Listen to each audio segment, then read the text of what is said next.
Hello everybody, this is Waldorf. And this is Statler. And today we've got the Buckeye Battles 2018 review. So we're going to talk about the tournament you were just at. Yes. There it is, Buckeye Battles 2018 is coming. No, it's not. It's past. It's past. This was July 6th, 7th, and 8th. They actually had the doubles event on the 6th. We didn't go up for that. I think if we go next year, I think we all talked about it, and we're going to be in it next year. Oh, really? Okay. We're going to do the doubles. That's very tiring. At least 3 of the guys in the car really wanted to do it. Oh, that's interesting. So it'll definitely happen next year. And we're recording this a couple days after, so yep. This is just a previous weekend. It is.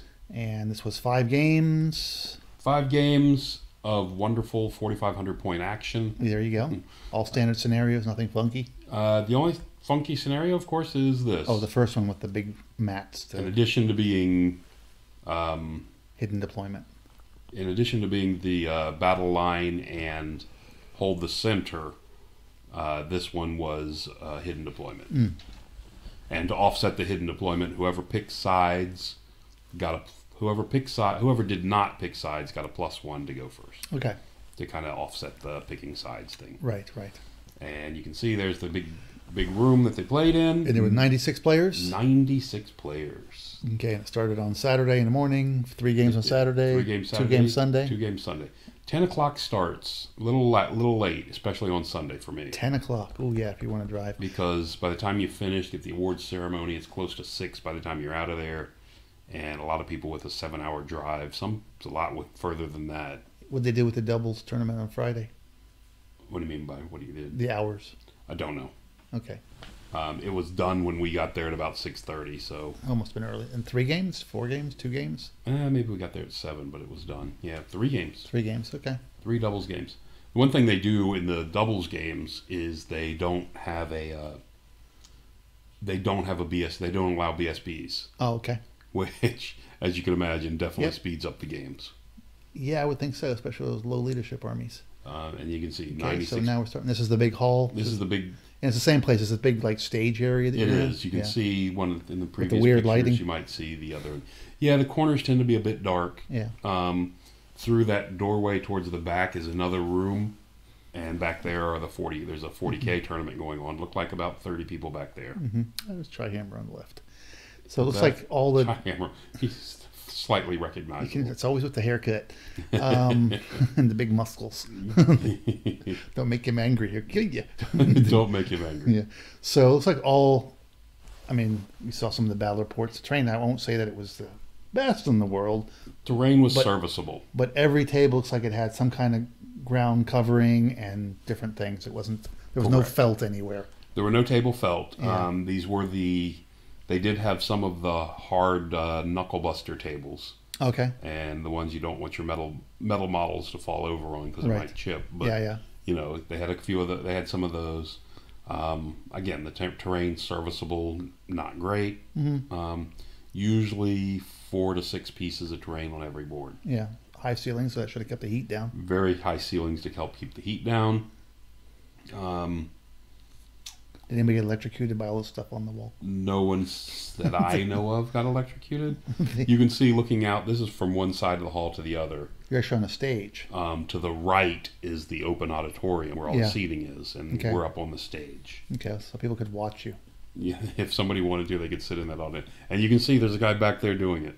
Yeah. He was very enthralled. Actually, he probably lost early and went and sat down. Or some Russian or Chinese spy. Yeah. He-Man. He-Man was there. This is a picture from out in the audience portion of it. Okay. More He-Man. Just wanted to show you the more He-Man. No, it's just 2. I've been going back and forth a couple times. I have the prize table. They've got a lot of donated prize support. They line up on the table and put the little red cups out. Oh, that wasn't a beer pong party that. No, it wasn't left over from the night before. Okay. And then they sell you like little normal raffle tickets. You write your name on it and you drop it in whichever bucket you want to get drawn out of. Okay. To win a prize. The He-Man's shower curtain. Oh, it's a shower curtain. It's a shower curtain. Oh, and even better. Even up top, there is a set of the shower curtain rings to go with it. Oh, with matching rings. That's just fantastic. Anyway, the He-Man thing was up there as well. Could you win the Windy City Warhammer You cannot. That was with the their Christmas banner. tree stand? No. Could you win the Christmas tree stand? You cannot win the Christmas tree stand or the banner that goes with it. But anyway, the He-Man, out of all the prizes on there, and there's like battalion boxes, Right. Merce miniatures, $60 gift certificates on this table. By far, the most full bucket of tickets was for the He-Man shower curtain. Tells you how old everybody is in this place. Old enough to know who He-Man was. Old enough to know who He-Man was. Exactly. And it was funny, too, because I thought I had a picture, but I don't. When they were doing the raffle, the guy who won it went up to grab it, and of course everyone started chanting it, wear it, wear it, wear it. Yeah. So he had to put it on like a cape as he walked away. It's pretty funny. Anyway, that was He-Man, and there's a good sight of the better side of the auditorium where you can sit down. This during the awards ceremony. Okay, so we're at the end. What were the awards? We're bouncing back to the front. As far as what they awarded Best General. Yes, the awards. What they awarded the awards for. Best General, first, second, and third overall. Okay. First, second, third overall. Best General, Best Sports, Best Club, and Best Painted. Fan voted and Best Painted. Judging. Not best in Army or anything. Oh, and sorry, and then they gave out a Best in Army. Okay. Everyone, the 16 armies got a Best in Army. Okay. All armies were represented. Kingdom of Equitaine was the lowest at 3. Mm-hmm. And if I'm not mistaken, I think there were 9 Demon Legion armies. Okay. And then everything else was more packed in towards the middle. Okay. So just a couple more shots of the people playing. I don't know how these went from front to back, but just how it works out. Just a random So you're on Sunday pictures. Now. And they That's did have a nice picture. This was good because they have these stairways, this spiral stair, real tight, like submarine stairs. Okay. That go up and down in each corner of this room. So I guess they can get upstairs where all the things hang in this. And they're usually locked, but one in this corner was unlocked. So I managed to get up here. So you climbed the scaffolding and took the bird's eye view. That's a nice picture. Took the bird's eye view. It's a really good picture. Did you swing out later on all these cables? I thought about it, the but I didn't figure that the camera would be very still. I bet you would have won the He-Man thing if you would have done that. I think I would have been awarded the He-Man thing if I would have swung around there. These are the guys. I tried to get a picture, but they walked away too quick. The guys, all you see, the guy in the middle is Jeff, who ran the whole tournament, organized the whole thing. And the other guys you see up here, the 6 guys up here with him, were all his helpers. Okay, and they're very blurry. Yeah, I wanted to recognize them, but they don't really exist. They don't exist because they're blurred. They're specters. A couple more pictures. Okay. And there's Jeff, who ran the whole thing.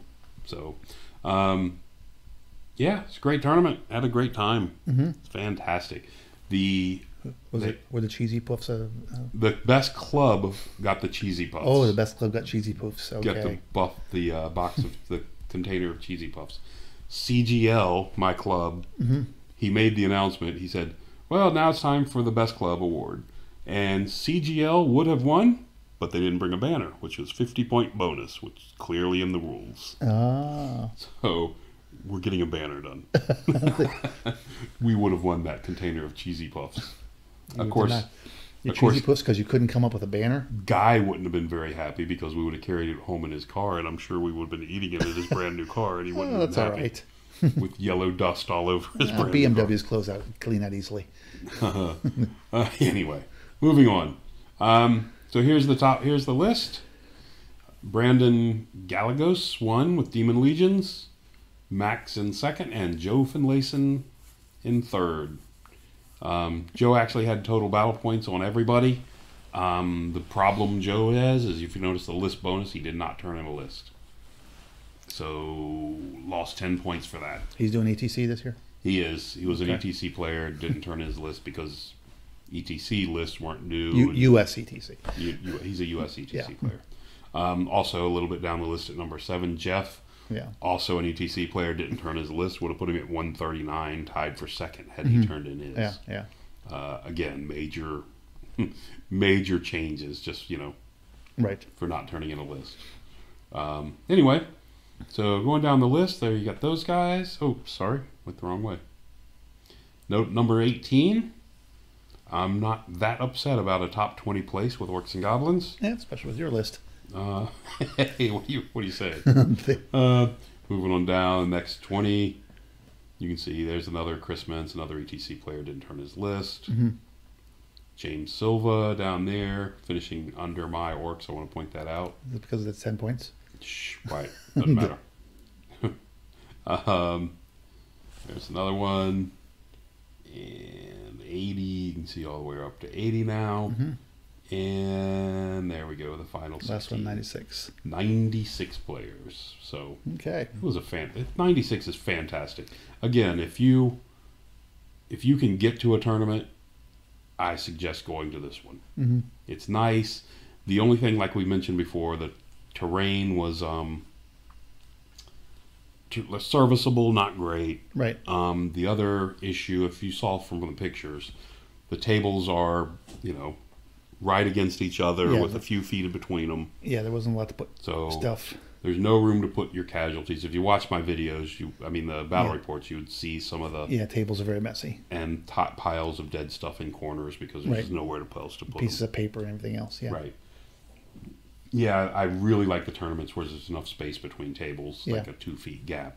With 96 people into a limited space, I can see why there's not. Makes it kind of tough. It's tough. completely understandable.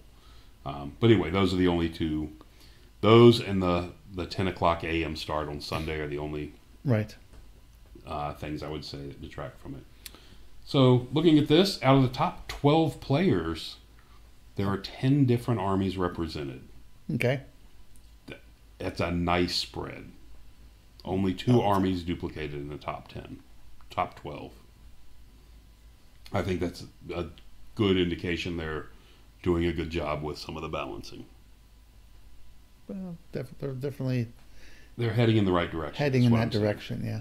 The top 20 we just looked at a little while ago, though. We still had 4 armies that didn't make the top 20. There are 4 armies that did not make the top 20s, which was Empire Sanstall, Vermin Swarm, Vampire Covenant, and Beast Herds. Right. Did not make the challenge, top 20. of course, in us making these pronouncements is you have variable quality of players. And correct.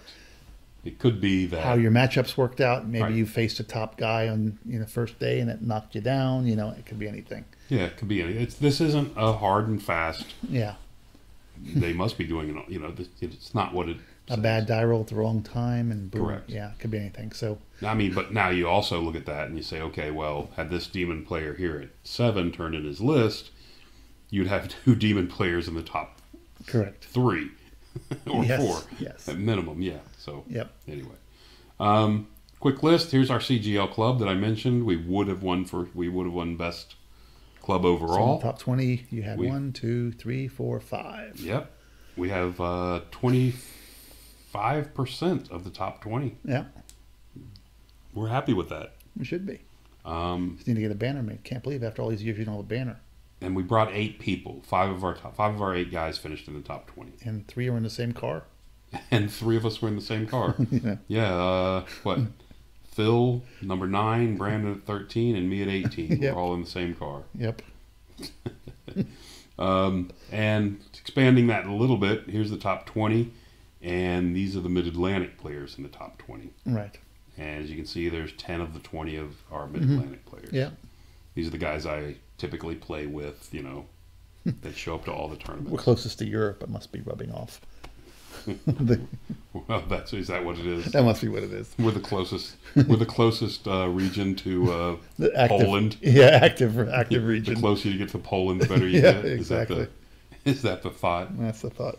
But anyway, great tournament. I thought our guys had a great showing. I was really happy with that. Yeah. An Orcs and Goblin player in the top 10. Thank you, Ryan. Great job. I'm happy to see that. Always happy to see the Orcs and Goblins do well, even though it was, 8 spots above me. Yeah. Got to play better next time. I do. Only 5. Only what did he beat me by? Looks like 4 points. There you go. Anyway, disappointing. And that's going to do it. That was the tournament. It was fun. I would highly recommend it to anybody. Oh, the other thing to mention is another thing that's really nice about this tournament is they bring in lunch on both Saturday and Sunday. So there's no need to everyone disperse, try to get out and get something and get back. especially with 100 people.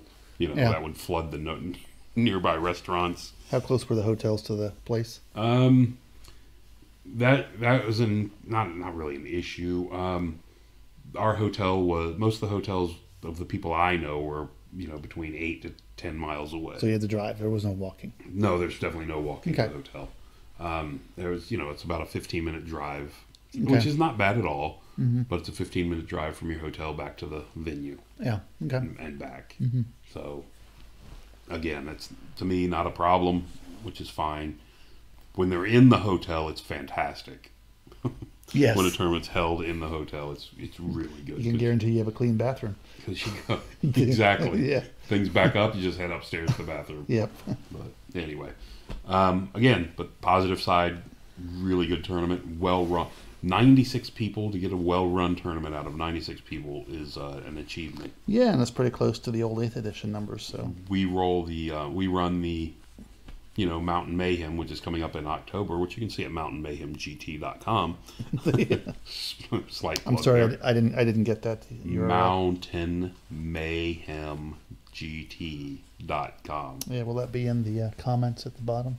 It should be. Yeah. Anyway, that's coming up in October. But having run that at 30-some people, you know, I can't imagine running a 100-person tournament. Sure. But again, he had helpers.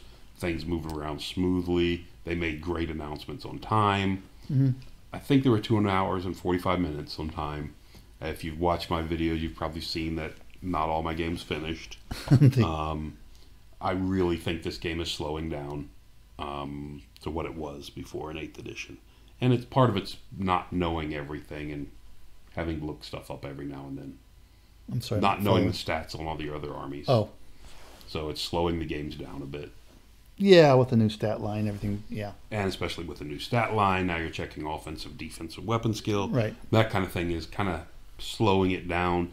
So I think the proper turn times for the next year or so might need to climb to 3 and then start backing off a little bit after everyone's got the rules down and hard. Or you had reduced points. Or reduce points is the other one, and no one wants to do reduce points. Yeah, okay. I mean, players will fight that forever. Yeah. So, anyway, again, great tournament. Thanks to Jeff for running it and all his helpers. I really appreciate this. I've gone for 3 years now. Had a great time every year and plan to be back next year. It's been 3 years, isn't it? Yeah. So, should drag you along for the doubles tournament next year. Well, maybe. I don't know what you do on Saturday and Sunday, but wander around and bug people. Do interviews with people while they're playing and slow them down. Yeah, interrupt them. People love that. They do. if they're being interviewed by Statler of Waldorf and Statler, they'll make the exception and deal with it. Yeah, that hasn't been my experience so far, but okay. All right. Let's get out of here. Thanks for listening. Until next time.